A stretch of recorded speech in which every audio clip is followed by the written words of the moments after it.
Hello children, I'm Ruby Sharma with your next class, how to solve equations. Last time we had done how to solve equations by trial and error method. And that method is a bit time consuming, isn't it? So we will learn today another method of how to solve an equation. But before learning how to solve an equation, it is very important.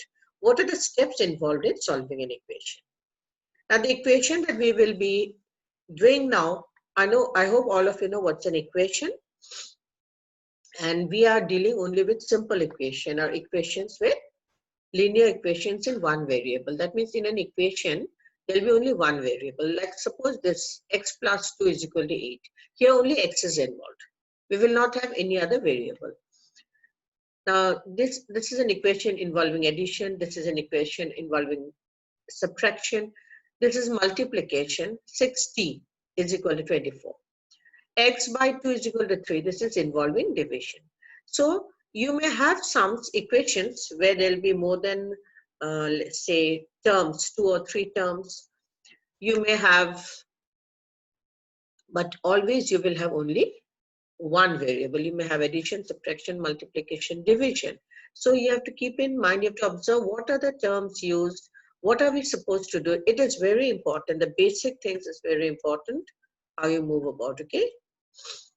Now, there are 4 rules. Solving an equation involves 4 rules. I'll send you the PDF. I hope you'll be able to read from there properly.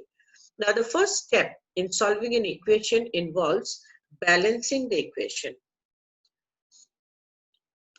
Now, what do you mean? I hope all of you know what is a balance, isn't it?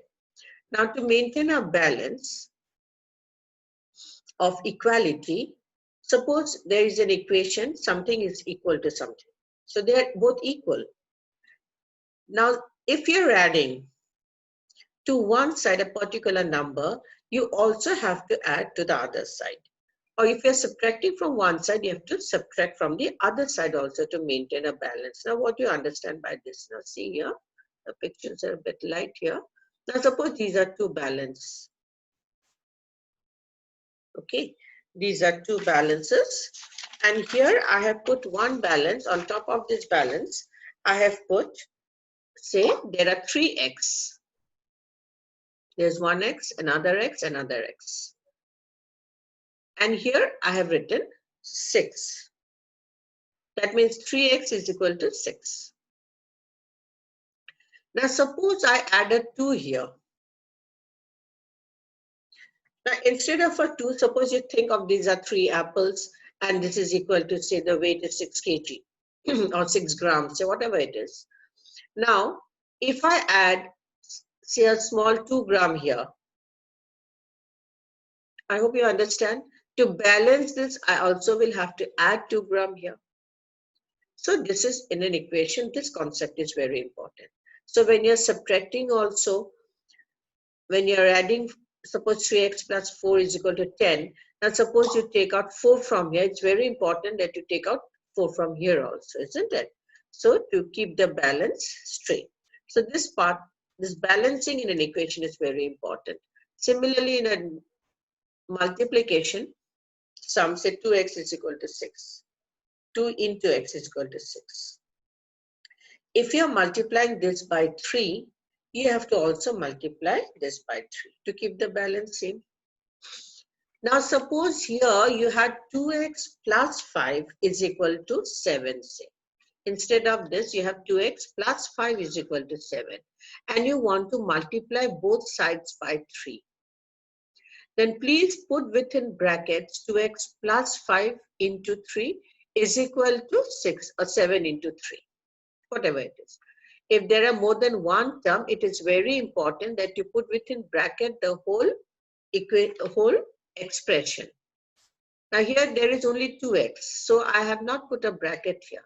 But suppose I have a expression with 2 or more terms, say 2x plus 5, 2x plus 6, then I have to put that within bracket and then multiply by 3, so that not to make mistakes. Similarly with division, okay? Now let us go to the sums directly. Now these are the sums which you will have to do in your copies. Give first the step you will use to separate the variable and then solve the equation. X minus 1 is equal to 0. So what is the first step you will do to balance it? Now what you understand by solving an equation? Solving an equation means you have to find the value of the variable, this variable, so that left hand side is equal to right hand side. So how will you find the value of this variable?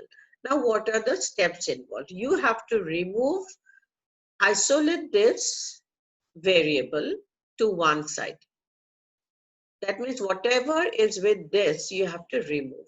Now x minus 1. So you have to remove this minus 1. Now how will you remove this minus 1? You just cannot write plus 1 and make this side 0, because you have to maintain the balance. There is equal to sign here, the balance on this side and this side must be maintained. So that is what I was telling you in the beginning of the class. So when I add 1 here, I also have to add 1 here. So I hope you understood this. I've highlighted what I've added.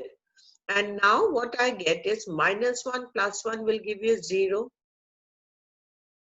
And x is isolated here, is equal to 0 plus 1 is 1. Therefore, x is equal to 1 is the required solution.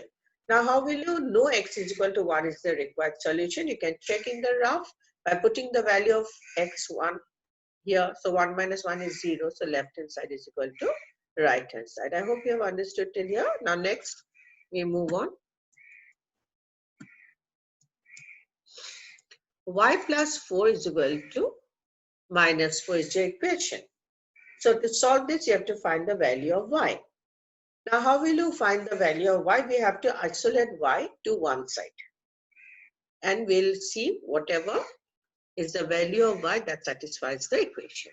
So to isolate this y plus 4, isolate y, what is the first step? We have to remove this 4.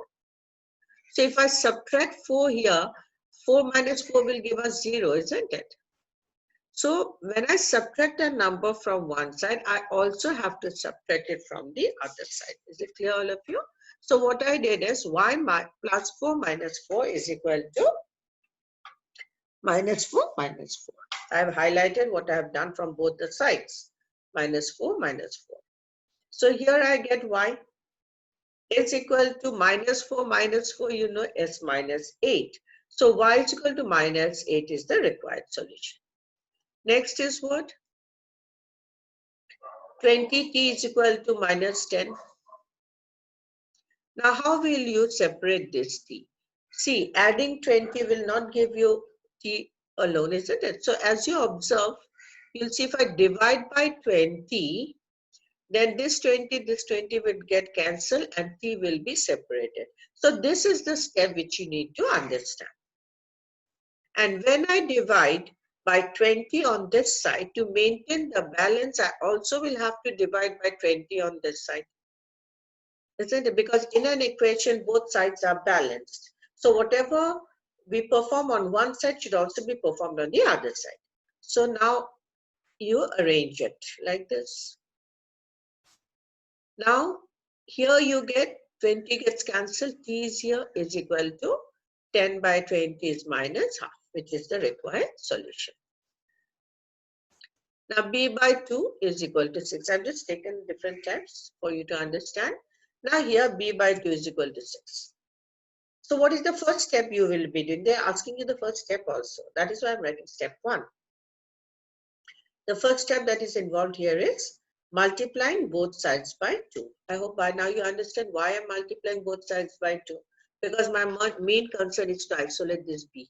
So if I can multiply by 2, this 2 and 2 will get cancelled, denominator and numerator, and b will remain. So b by 2 into 2 is equal to 6 into 2. So b is equal to 12 is the required solution, because this 2 and this 2 will get cancelled, b will remain, is equal to 12. Now next, this is an equation where more than one step is involved. 3n minus 2 is equal to 46. Now here see we have two terms. This expression has two terms.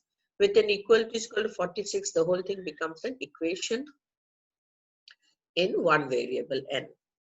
So these are called simple equations or linear equations in one variable. Now first, in this case, now from here to isolate n, we have to remove 3 also, 2 also, isn't it? So the first step we do is remove this one. Because by adding 2, you see, minus 2 plus 2 will give you 0. So adding 2 to both the sides, what do we do? 3n minus 2 plus 2.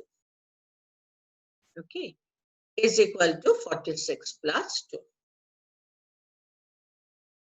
Now here I'm not using a bracket for 3n minus 2 because I'm adding here.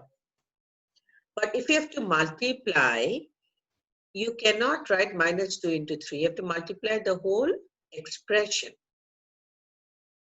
Because multiplication will be with each term, isn't it? So adding is, you can put the bracket, but ultimately you get the same result. So I'm not using bracket for 3n minus 2. So 3n minus 2 plus 2 is equal to 46 plus 2. So finally 2 and 2 will get cancelled. You're left with 3n is equal to 48. Now dividing both sides by 3. This step you have done before also. Just now I explained a few minutes back. So you have to divide by 3 to remove this n, isn't it? And you get n is equal to 16 is the required solution. Here also it involves 2 steps. 3p by 10 is equal to 6. So first you have to remove 3 also, 10 also. So it's up to you which one you select.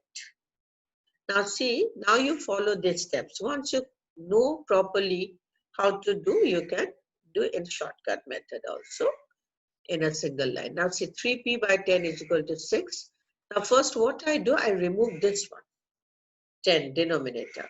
So if I multiply by 10, I multiply by 10. I've written each term here because if there's a plus and minus sign, I have to put a bracket and multiply the whole thing by 10, okay?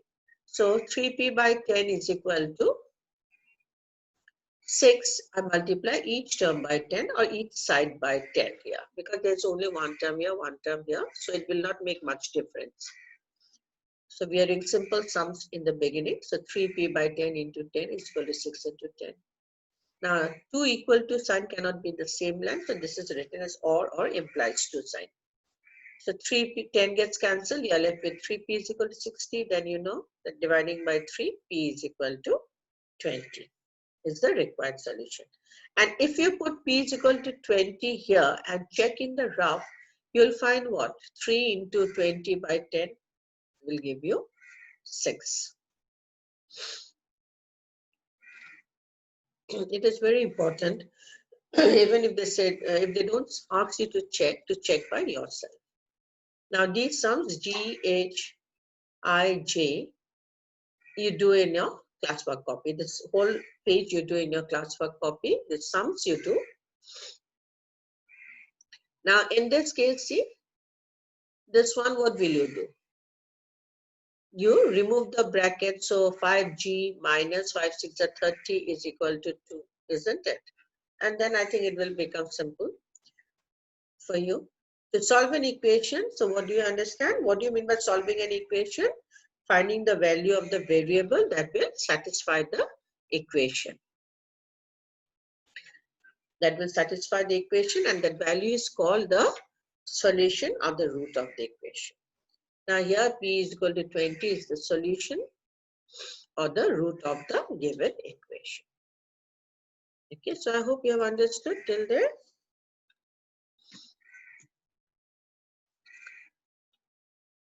So complete this for today.